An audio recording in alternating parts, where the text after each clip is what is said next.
What? How did you originally get connected, like with him, like start working with him? The first time we connected was at the old Austin Vintage guitar store. Before That's an appropriate place. it's an appropriate place. Right. Yeah, no, definitely. It was where Highball currently is and used to be, because before it was that, it was a completely different completely open parking lot shopping center with Highball in a slightly different direction position, and then Heart of Texas Music, Austin Vintage behind it. I think it was like not Austin Speaker Works or some custom shop, but it was Rob Haggard's custom shop, and then Austin Vintage. And in that Austin Vintage, I went there as a high schooler. I think I was a sophomore. It was before I moved to Dallas, because I moved to Dallas for my last 2 years of high school. Okay. But while I was, here's a hot topic. While I was at Westlake, it was terrible.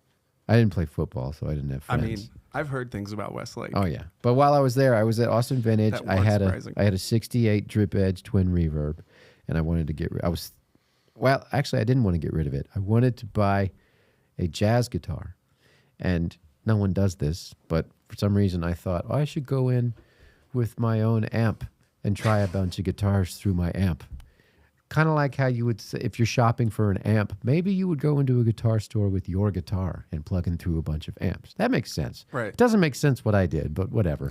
I brought my own, and a twin reverb at that. So I brought my own, 80-pound or 90-pound, 212 tube amp into a small guitar store and tried out a bunch of arch tops.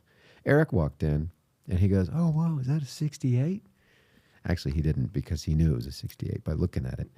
And he goes, "Are you selling that?" I said, "I don't know." I don't know. Maybe. Yeah, everyone's got a price. Did you know who he was? Oh, yeah. Okay. I was a big fan. I really was a big fan.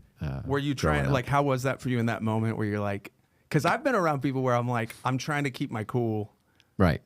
even though I know they're like legit, but I'm like, act like you've been there before. I was Yeah. pretty much, I kept my cool, and I was pretty much, it was not hard. Like, I wasn't like, "Oh my God, it's Eric Johnson." Yeah. I just thought, "Oh wow, that's Eric." Okay. Yeah. Well, like he's local, Yeah. Yeah. Yeah. And I'd seen him around, but never met him. This was the first time that I'd met him. And he's like, "You mind if I play through it?" And he goes, "Yeah." So he picked up a Strat off the wall and played through it, and no pedals, and he sounded like Eric. It was so cool. That was what was so cool. Yeah, is that he hearing Eric through your amp. and it didn't sound like just generic. It sounded like him, and all he had was a guitar and a cable and that amp. And I can't remember. I think he offered me like $800 or $700, and I was like, "Oh man, no, I don't want to sell it." But like, that's a bit low. I even knew then that I shouldn't have sold it for that low, so I didn't.